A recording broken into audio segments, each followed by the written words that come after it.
안녕하세요, 제이제입니다. 오늘은 당신의 연애를 도와줄 야한 자극 2가지에 대해서 말씀드려 볼게요. 구독과 좋아요, 알림 설정까지 해주실 거죠? 그럼 바로 시작할게요.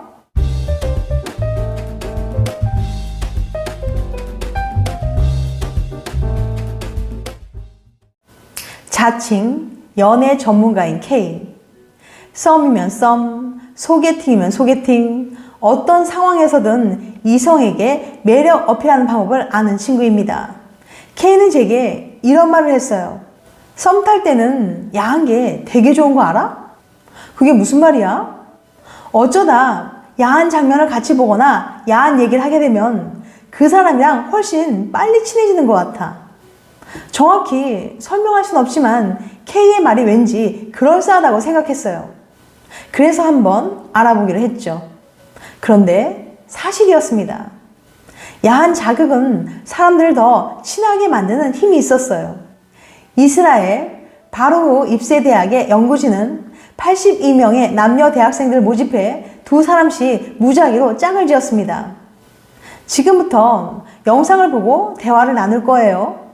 이렇게 말을 한 다음 절반의 학생들에게는 고양이가 나오는 영상을, 나머지 절반의 학생들에게는 안젤리나 졸리의 영화 오리지널 씬의 진한 스킨십 장면을 보여줬어요. 영상이 끝나면 연구진은 2사람에게 컴퓨터 메신저를 통해 충분한 대화를 나누도록 한 다음 상대를 실제로 만나볼 의향이 있는지 물어봤습니다. 과연 각 사람이 시청한 영상에 따라 응답이 어떻게 달라졌을까요? 결과는 놀라웠습니다.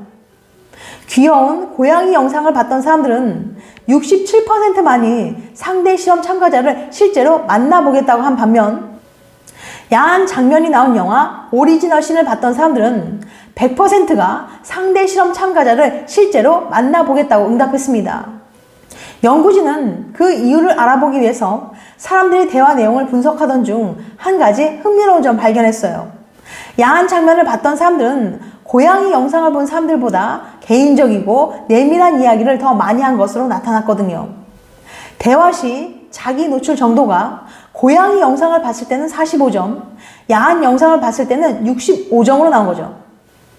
이스라엘 바르후 입세 대학의 빈바움 교수는 이 결과에 대해서 이렇게 설명했습니다.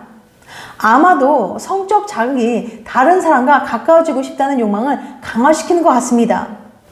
그래서 야한 장면을 본 사람들은 상대방과 더 빨리 가까워지기 위해 사적인 얘기를 쉽게 털어놓게 되죠.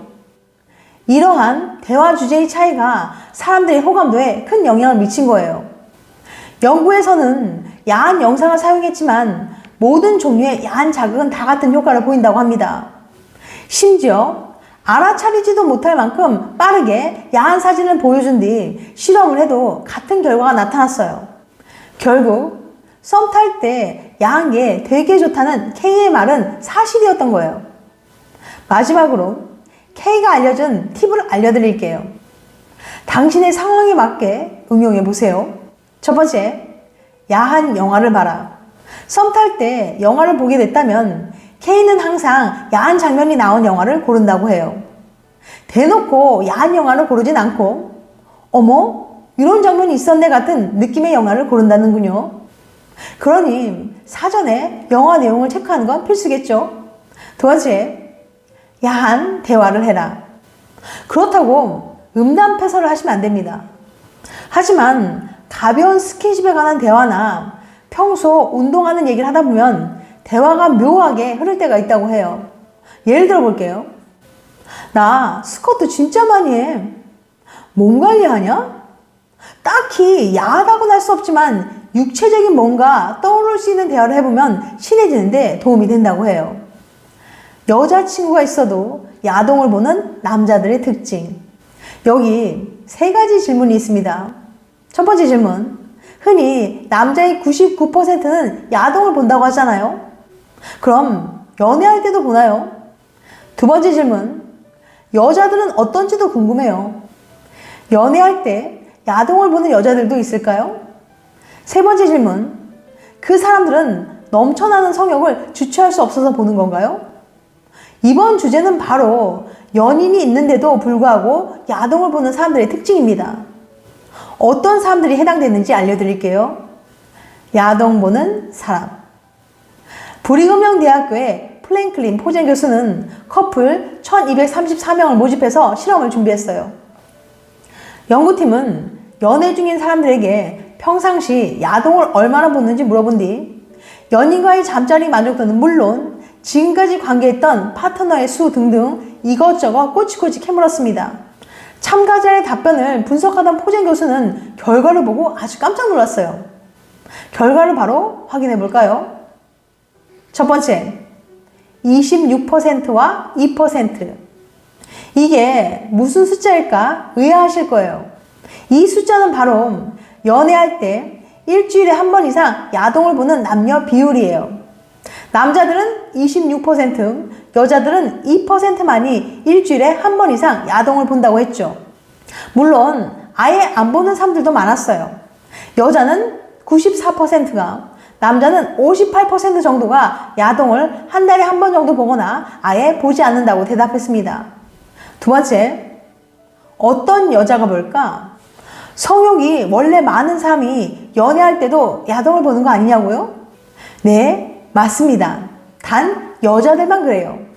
여자의 경우 야동을 본다고 답한 사람들이 보지 않는 사람들보다 성욕이 훨씬 더 컸어요. 하지만 남자들은 달랐습니다. 성욕이 있든 없든 상관없이 야동을 보는 건 마찬가지였어요. 세 번째, 어떤 남자가 볼까? 야동 보는 게 성욕과 관련이 없다면 도대체 어떤 남자들이 보는 거냐고요? 유형은 많습니다. 첫째, 첫 경험 시기가 빠른 사람. 첫 관계를 일찍 시작한 남자들은 연애하면서도 야동을 볼 확률이 높았습니다. 둘째, 잠자리 경험이 많은 사람. 여기서 말하는 잠자리 경험은 잠자리 횟수가 아니라 지금까지 관계했던 파트너의 숫자예요. 셋째, 종교적이지 않은 사람. 이들은 연인이 있어도 잘 봅니다. 연인 몰래 야동을 봤다는 사실에 아무래도 죄책감을 덜 느끼는 거죠. 넷째, 연인과 싸운 사람. 연인과의 관계가 만족스럽지 않거나 혹은 싸웠을 때 야동을 보는 경우가 많았어요. 위에서 언급한 네 가지 중 하나라도 충족하는 남자들은 연인이 있더라도 야동을 볼 확률이 매우 높았습니다. 도대체 왜 이런 남자들은 연애할 때 야동을 볼 확률이 높냐고요? 그건 포젠 교수님도 정확히 알 수는 없다고 해요. 추후 연구가 더 필요하다고 하네요. 반면에 여자들은 종교성이 낮든 잠자리 경험이 많든 첫 경험 시기가 빠르든 연인이랑 아무리 격하게 싸우든 이런 건 크게 중요하지 않았습니다. 오직 성적 욕구가 강한 여자들만 해당됩니다. 이젠 연애할 때 어떤 사람들이 야동을 보는 건지 확실히 아시겠죠? 지금까지 당신의 연애를 도와줄 야한 자극 2가지에 대해서 말씀드렸어요. 다음엔 더 재밌고 유익한 영상을 찾아뵐게요. 끝까지 시청해주셔서 감사합니다. 다음에 또 봬요. 안녕.